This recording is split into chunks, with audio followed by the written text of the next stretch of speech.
Là où ça bouge ce soir avec deux villes à l'honneur. Tout d'abord Alençon, une initiative originale pour visiter la ville. On ira voir l'office de tourisme. Et ensuite, on passera à Honfleur avec Sabine Daniel qui fait son cinéma, comme d'habitude. Cinéma, cinéma, du soir au matin. Comme je vous le disais à l'instant, on va essayer de visiter un petit peu Alençon, voir le patrimoine. Alors il y a toute une documentation évidemment ici à l'office de tourisme. Mais Sandrine, je crois qu'il y a une autre façon de visiter Alençon maintenant. Oui, maintenant sur Alençon, nous pouvons visiter la ville grâce à une application. Comment on peut faire? Eh bien, venez, je vous explique. On y va. Alors, comment ça se passe? Alors très simplement, vous téléchargez l'application Visite Alençon sur votre smartphone. Vous venez positionner votre téléphone à chaque lieu d'intérêt dans ce petit outil qu'on appelle un cardboard. Vous l'ouvrez très simplement, vous positionnez votre smartphone, vous refermez et à chaque monument, vous positionnez votre tête et vous pouvez accéder à l'intérieur de bâtiments de la ville d'Alençon. T'as de beaux yeux, tu sais.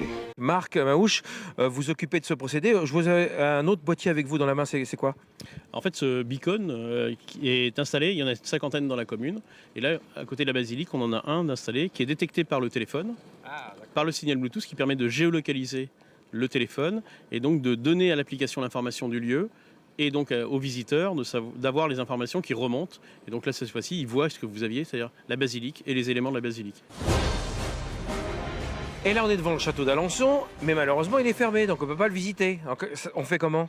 Eh bien, on utilise l'application mobile qui a été développée et donc voilà, une application innovante qui permet de visiter l'intérieur du château. Cette initiative d'ici de la ville d'Alençon, elle est unique en France. Donc on est fiers en Normandie d'avoir une initiative originale. Ça va se développer ailleurs?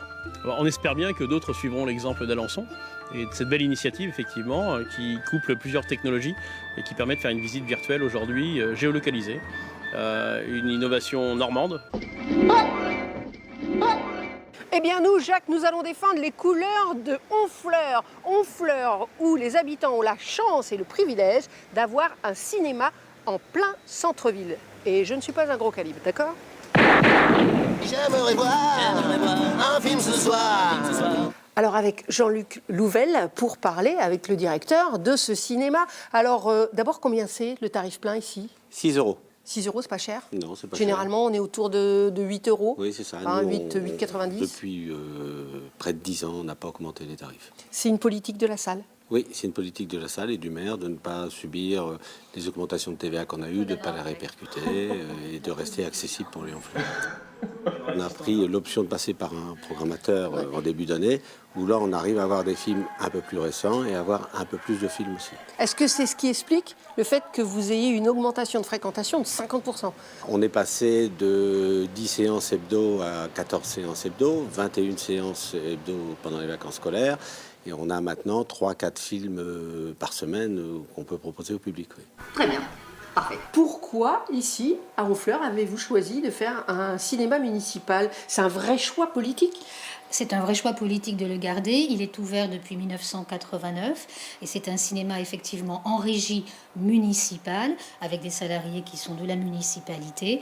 Et c'est un choix aussi politique pour être sûr d'offrir aux Honfleurais une carte culturelle variée avec des tarifs qui sont bon marché et de garantir ce service-là aux Honfleurais. Ici, il y a aussi des festivals, des choses, des événements particuliers? Tout à fait. Un festival du film russe qui débute fin novembre et nous avons des films familiaux, des comédies, des films d'action, des films d'art et essai, des documentaires. Et à partir de maintenant, nous allons voir également des spectacles parisiens, par exemple, ou des ballets qui vont être filmés et retransmis au cinéma.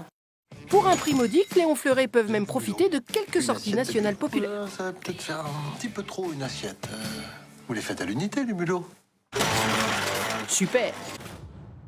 Cinéma! Cinéma! Et puisqu'on est à Honfleur, rentabilisons le déplacement. Zut. Je voulais vous rappeler que le musée Eugène Boudin accueille jusqu'au 3 octobre une très belle exposition intitulée « Être jeune au temps des impressionnistes ». Vous avez bien connu ça, Jacques?